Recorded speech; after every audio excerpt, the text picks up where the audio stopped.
कर रहे हैं, आज आपने औपचारिक तौर पर राज्यसभा की शपथ ग्रहण की है। देखिए, मेरे लिए एक बहुत बड़े गर्व की बात है कि मेरे जैसा बहुत साधारण सा कार्यकर्ता जिसने बूथ स्तर से भारतीय जनता पार्टी का काम शुरू किया हो और आज देश के सर्वोच्च सदन का सदस्य होने का जो मौका मिला है, और ये मौका भारतीय जनता पार्टी के शीर्ष नेतृत्व आदरणीय देश के प्रधानमंत्री नरेंद्र भाई मोदी जी, राष्ट्रीय अध्यक्ष आदरणीय जगत प्रकाश नड्डा जी, आदरणीय अमित शाह जी, आदरणीय मनोहर लाल जी, हमारे प्रदेश के अध्यक्ष हैं मुख्यमंत्री नायब जी और हमारा तमाम नेतृत्व, उसका मैं आभार प्रकट करता हूं कि जिन्होंने इतनी बड़ी एक जिम्मेवारी मुझे मिले, इस बात का मौका दिया है। और मेरा प्रयास रहेगा कि इस जिम्मेवारी को गंभीरता के साथ इसका निर्वहन किया जाए। सर, इसके अलावा एक सवाल हरियाणा के संदर्भ में, अब तक विपक्षी दल की बात करें तो कांग्रेस ने अपनी एक भी उम्मीदवार की घोषणा नहीं की और आप लोगों ने 10 की 10 कर दी है, क्या कहेंगे? देखिए, भारतीय जनता पार्टी के बारे में जब कोई सवाल आता है, हम लोग कहते हैं कि हमारा तो एक चुनाव समाप्त होता है तो दूसरे चुनाव की तैयारी शुरू हो जाती है, और भारतीय जनता पार्टी बड़ी गंभीरता के साथ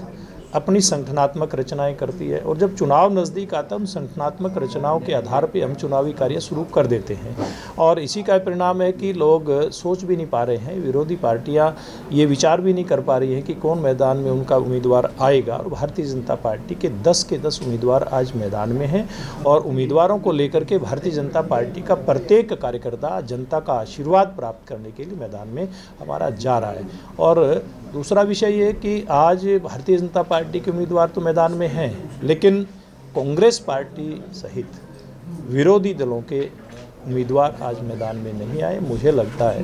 कि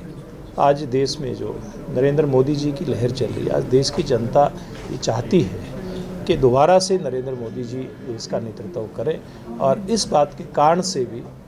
जो माहौल बना है पूरे देश के अंदर 400 पार का एनडीए को, उसके कारण से विरोधी दल आज फैसला नहीं कर पा रहे हैं, आज हिम्मत नहीं जुटा पा रहे हैं कि किस प्रकार से मैदान में आकर के भारतीय जनता पार्टी का मुकाबला करें। सर, भूपेंद्र हुड्डा ने जवाब दिया है कि मैं चुनाव लड़ूंगा नहीं, मैं तो लड़वाने वाले में से हूँ। अगर विपक्ष कह रहा है कि मैं डर गया हूँ तो ऐसा कुछ नहीं, मेरा बेटा चुनाव लड़ रहा है। देखिए, पिछली बार लड़के देख लिया ना, परिणाम जब एक बार व्यक्ति के सामने आते हैं तो अगला फैसला जब करता है तो पूर्व के परिणाम के आधार पर वो फैसला करता है, और मुझे लगता है कि पूर्व का जो परिणाम था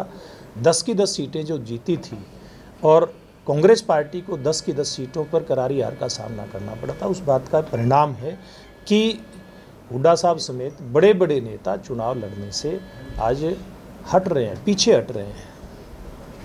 बराल साहब, चूंकि आप राज्यसभा के सांसद के तौर पर आपने शपथ ले ली है, राज्यसभा जब शुरू होगी उसमें आप कैसे देखेंगे हरियाणा की किस तरह से आप आवाज़ उठाते दिखाई देंगे? देखिए, हरियाणा देश की,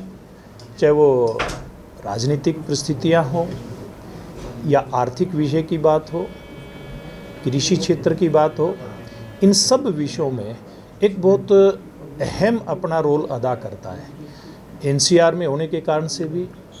गुड़गांव जैसी आर्थिक राजधानी देश की कहें उसके कारण से भी, एनसीआर का बहुत बड़ा हिस्सा आता है उसके कारण से भी एक बहुत महत्वपूर्ण स्थान देश की राजनीति में रखता है।